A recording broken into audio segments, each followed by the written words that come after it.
इस क्लिप में देखिए, शायद आप इन्हें जानते भी होंगे। जी हाँ, ये है लेडी बर्ड बीटल, या इनको हम लोकल भाषा में फेल पास जैसे कई और नामों से भी जानते हैं। ये देखिए अपने शिकार की तरफ धीरे धीरे बढ़ रहा है और इसका शिकार है वो है हमारी फसलों का रस चूसने वाला aphid. Ladybird beetle aphid को बड़े चाव से खाते हैं, यहाँ तक कि ये अपने अंडे जो हैं वो एफिड के ऊपर ही दे देते हैं ताकि जन्म लेते ही शिकार पर जुट जाएं।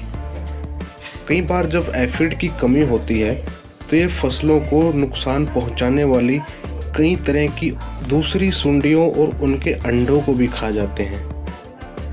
प्रकृति में संतुलन का ऐसा नियम है कि जब भी किसी कीट की संख्या उनकी सीमा से ज़्यादा बढ़ जाती है तो उनके संतुलन के लिए जैविक नियंत्रण या दूसरे तरह के कदम उठाती है।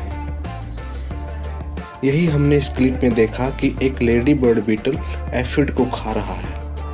जब कोई कीट अपनी सीमा में होता है तो उसको हम थ्रेशोल्ड लेवल बोलते हैं, और जब उस सीमा से वो बढ़ जाता है तो नुकसान पहुंचाने लगता है, लेकिन उस सीमा से अगर कम होता है तो वो नुकसान नहीं पहुंचाता या उसका इतना नुकसान नहीं होता है।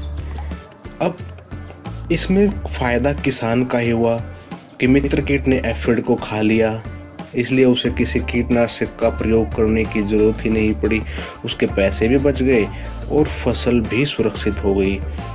अगर यहाँ पर किसान कीटनाशक का स्प्रे करता है तो यह मित्र कीट भी मारा जाता है जो उसका साथी है, जो उसका अच्छा कर रहा है। साथ में उसकी फसल भी जहरीली हो रही है जिसको खाकर हम खुद को मार रहे हैं। तो ऐसे ही दूसरे किसान मित्रों से जल्द ही आकर परिचय करवाया जाएगा। सब्सक्राइब कीजिए, शेयर कीजिए हमारे चैनल ऑर्गेनिक इंडिया को। Thanks for watching.